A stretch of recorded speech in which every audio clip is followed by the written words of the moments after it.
AP ఎస్పీడీఎస్ఎల్ manager శివశంకర్తో జిల్లా collector Himanshu Shukla సమావేశమయ్యారు. తుఫాన్ నేపథ్యంలో తిరుపతి రీజియన్ పరిధిలోని పలు ప్రాంతాల్లో ఆయన విద్యుత్ అంతరాయంపై సమీక్షించారు. ఈ సందర్భంగా జిల్లా పరిస్థితిపై ఇరువురు చర్చించారు.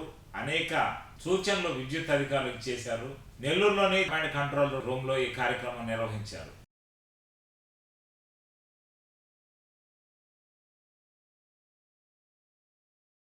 ఏపీ ఎస్పీడీఎస్ఎల్ మేనేజర్ శివశంకర్తో జిల్లా కలెక్టర్ హిమాంశు శుక్లా సమావేశమయ్యారు.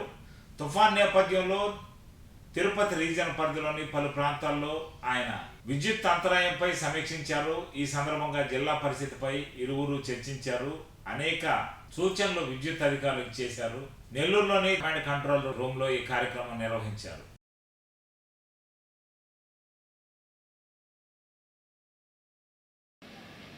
ఓకే, సైక్లోన్ మోంతా దీనికి సంబంధించి పవర్ డిపార్ట్మెంట్ వైపు నుంచి యాజ్ సిఎండి ఎస్పీడీసీఎల్గా తిరుపతి ఇన్స్పెక్ట్ చేస్తూ అలా నెల్లూరు రావటం జరిగింది. నెల్లూరులో కూడా స్పెషల్ ఆఫీసర్ యువరాజ్ సార్తో అలాగే కలెక్టర్ హిమాంశుతో కూడా డిస్కస్ చేయడం జరిగింది. సో ఇక్కడ ఈరోజు రెయిన్ మీరు చూస్తుంటే సుమారు మార్నింగ్ నుంచి ఇప్పటి వరకు కూడా ఒక 4 సెంటీమీటర్లు రెయిన్ఫాల్ నమోదైంది. అలాగే తిరుపతిలో కూడా ఇంచుమించు అదే రెయిన్ఫాల్ నమోదైంది. సో మొత్తం ఎస్పీడీసీఎల్ పరిధిలో ఉన్న 9 డిస్ట్రిక్ట్స్లో అంటే రాయలసీమ ప్లస్ నెల్లూరు ఈ 9 జిల్లాల్లో మెయిన్ తిరుపతి అండ్ నెల్లూరు వీటికి కోస్టల్ ఏరియా ఆనుకుని ఉంది కాబట్టి అన్ని చోట్ల కాన్సన్ట్రేట్ చేసాము. ఇక్కడ ఇంకా పూర్తిగా ఫోకస్ చేసాం. సో ఇక్కడ ప్రతి డిస్ట్రిక్ట్ కూడా సీజీఎం క్యాడర్లో అలాగే చీఫ్ ఇంజనీర్ క్యాడర్లో ఒక స్పెషల్ ఆఫీసర్ని కూడా వేయటం జరిగింది. సో నెల్లూరుకి సంబంధించి ఉన్న అన్ని సబ్స్టేషన్స్లోనూ అలాగే మా ఎస్సీ నుంచి కింద స్థాయి వరకు కూడా అందరిని అలర్ట్గా ఉంచడం జరిగింది. ఎక్కడ ఇంతవరకు ఎటువంటి పవర్కి సంబంధించిన నెగిటివ్ రిపోర్ట్స్ ఏవి కూడా నెగిటివ్గా మనకి రిపోర్ట్ కాలేదు.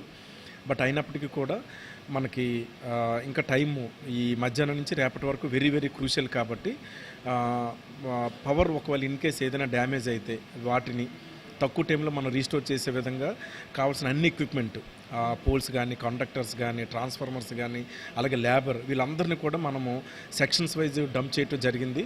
అలాగే తిరుపతిలో మొత్తం 9 డిస్ట్రిక్ట్స్లోనూ చేశాము. ముఖ్యంగా తిరుపతి అండ్ నెల్లూరులో ఎక్కువ ఇది ఇంపాక్ట్ ఉన్న ఏరియా కాబట్టి ఇక్కడ ఎక్కువ ఫోకస్ చేయటం జరిగింది. సో ఏ ఇన్సిడెంట్ ఉన్నా సరే within no time restore చేస్తాం.